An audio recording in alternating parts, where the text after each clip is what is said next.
The Meditations of Marcus Aurelius, by Marcus Aurelius Antoninus.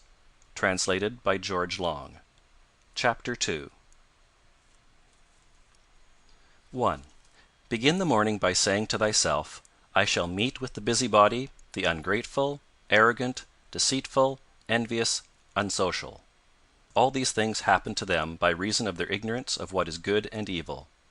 But I, who have seen the nature of the good that is beautiful, and of the bad that it is ugly, and the nature of him who does wrong, that it is akin to me, not only of the same blood or seed, but that it participates in the same intelligence and the same portion of the divinity, I can neither be injured by any of them, for no one can fix on me what is ugly, nor can I be angry with my kinsman, nor hate him. For we are made for cooperation, like feet, like hands, like eyelids, like the rows of the upper and lower teeth. To act against one another then is contrary to nature, and it is acting against one another to be vexed and to turn away. 2. Whatever this is that I am, it is a little flesh and breath, and the ruling part. Throw away thy books, no longer distract thyself. It is not allowed. But as if thou wast now dying, despise the flesh. It is blood and bones and a network, a conjecture of nerves, veins, and arteries. See the breath also, what kind of a thing it is, air, and not always the same, but every moment sent out and again sucked in. The third then is the ruling part. Consider thus: thou art an old man, no longer let this be a slave, no longer be pulled by the strings like a puppet to unsocial movements, no longer be either dissatisfied with thy present lot or shrink from the future. 3. All that is from the gods is full of providence. That which is from fortune is not separated from nature or without an interweaving and involution with the things which are ordered by providence. From thence all things flow, and there is besides necessity, and that which is for the advantage of the whole universe, of which thou art a part. But that is good for every part of nature which the nature of the whole brings, and what serves to maintain this nature. Now the universe is preserved, as by the changes of the elements, so by the changes of things compounded of the elements. Let these principles be enough for thee. Let them always be fixed opinions. But cast away the thirst after books, that thou mayest not die murmuring, but cheerfully, truly, and from thy heart thankful to the gods. 4. Remember how long thou hast been putting off these things, and how often thou hast received an opportunity from the gods, and yet dost not use it. Thou must now at last perceive of what universe thou art a part, and of what administrator of the universe thy existence is in a flux, and that a limit of time is fixed for thee, which if thou dost not use for clearing away the clouds from thy mind, it will go and thou wilt go, and it will never return. 5.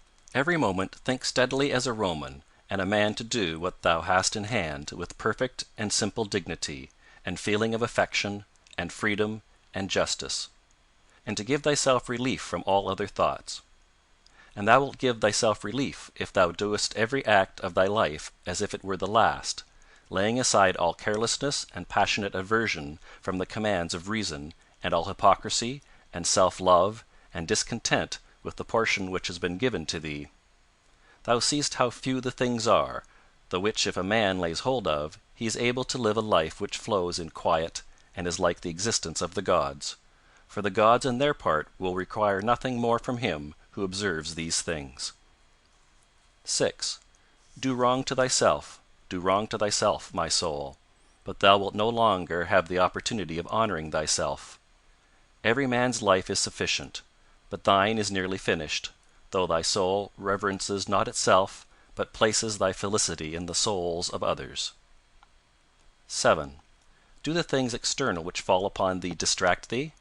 Give thyself time to learn something new and good, and cease to be whirled about. But then thou must also avoid being carried about the other way, for those too are triflers who have wearied themselves in life by their activity, and yet have no object to which to direct every movement, and in a word, all their thoughts. 8. Through not observing what is in the mind of another man has seldom been seen to be unhappy. But those who do not observe the movements of their own minds must of necessity be unhappy. 9. This thou must always bear in mind: what is the nature of the whole, and what is my nature? and how this is related to that, and what kind of a part it is of what kind of a whole; and that there is no one who hinders thee from always doing and saying the things which are according to the nature of which thou art a part. 10. Theophrastus, in his comparison of bad acts, such a comparison as one would make in accordance with the common notions of mankind, says, like a true philosopher, that the offences which are committed through desire are more blamable than those which are committed through anger. For he who is excited by anger seems to turn away from reason with a certain pain and unconscious contraction; but he who offends through desire, being overpowered by pleasure, seems to be in a manner more intemperate and more womanish in his offences. Rightly then, and in a way worthy of philosophy, he said that the offence which is committed with pleasure is more blamable than that which is committed with pain; and on the whole the one is more like a person who has been first wronged and through pain is compelled to be angry; but the other is moved by his own impulse to do wrong, being carried toward doing something by desire.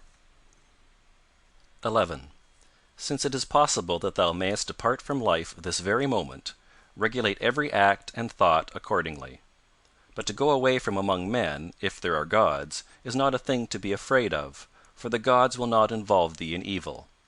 But if indeed they do not exist, or if they have no concern about human affairs, what is it to me to live in a universe devoid of gods or devoid of providence? But in truth they do exist, and they do not care for human things, and they have put all the means in man's power to enable him not to fall into real evils. And as to the rest, if there was anything evil, they would have provided for this also, that it should be altogether in a man's power not to fall into it. Now, that which does not make a man worse, how can it make a man's life worse? But neither through ignorance, nor having the knowledge, but not the power to guard against or correct these things, it is possible that the nature of the universe has overlooked them.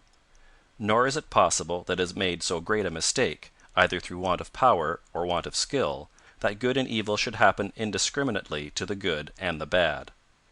But death certainly, and life, honor and dishonor, pain and pleasure, all these things equally happen to good men and bad, being things which make us neither better nor worse; therefore they are neither good nor evil. 12. How quickly all these things disappear! In the universe the bodies themselves, but in time the remembrance of them. What is the nature of all sensible things, and particularly those which attract with the bait of pleasure, or terrify by pain, or are noised about by vapory fame? How worthless and contemptible and sordid and perishable and dead they are! All this it is the part of the intellectual faculty to observe. To observe, too, who these are whose opinions and voices give reputation; what death is, and the fact that, if a man looks at it in himself, and by the abstractive power of reflection resolves into their parts all the things which present themselves to the imagination in it, he will then consider it to be nothing else than an operation of nature; and if any one is afraid of an operation of nature, he is a child. This, however, is not only an operation of nature, but it is also a thing which conduces to the purposes of nature. To observe, too, how man comes near to the Deity, and by what part of him, and when this part of man is so disposed. 13. Nothing is more wretched than a man who traverses everything in a round, and pries into things beneath the earth, as the poet says, and seeks by conjecture what is in the minds of his neighbors, without perceiving that it is sufficient to attend to the demon within him, and to reverence it sincerely. And reverence of the demon consists in keeping it pure from passion and thoughtlessness, and dissatisfaction with what comes from gods and men. For the things from gods merit veneration for their excellence, and the things from men should be dear to us by reason of kinship, and sometimes even, in a manner, they move our pity by reason of men's ignorance of good and bad; this defect being not less than that which deprives us of the power of distinguishing things that are white and black. 14. Though thou shouldest be going to live 3,000 years, and as many times 10,000 years, still remember that no man loses any other life than this which he now lives, nor lives any other than this which he now loses. The longest and shortest are thus brought to the same, for the present is the same to all, though that which perishes is not the same; and so that which is lost appears to be a mere moment.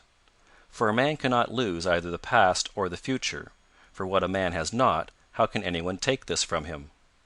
These two things then thou must bear in mind: the one, that all things from eternity are of like forms, and come round in a circle, and that it makes no difference whether a man shall see the same things during 100 years, or 200, or an infinite time. And the second, that the longest liver and he who will die soonest lose just the same. For the present is the only thing of which a man can be deprived. If it is true that this is the only thing which he has, and that a man cannot lose a thing if he has it not. 15. Remember that all is opinion. For what was said by the Cynic Monimus is manifest.